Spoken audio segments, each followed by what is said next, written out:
పడు ఈ లోకమును చక్రమును బట్టి ఎవడు అనుసరింపడు వాడు ఇంద్రియలోలుడై పాపజీవనుడగుచున్నాడు. అట్టివాడు వ్యర్థుడు. జ్ఞాని కానివాడు సదా కర్మలను ఆచరించుచునే ఉండవలెను. యజ్జదాచరతి శ్రేష్ఠః తత్తదేవేతరో జనః సయత్ప్రమాణం కురుతే లోకస్తదనువర్తతే.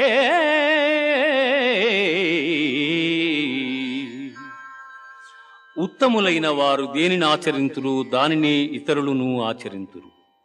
ఉత్తములు వేనిని ప్రమాణముగా అంగీకరింతురు లోకమంతయు దానినే అనుసరించును.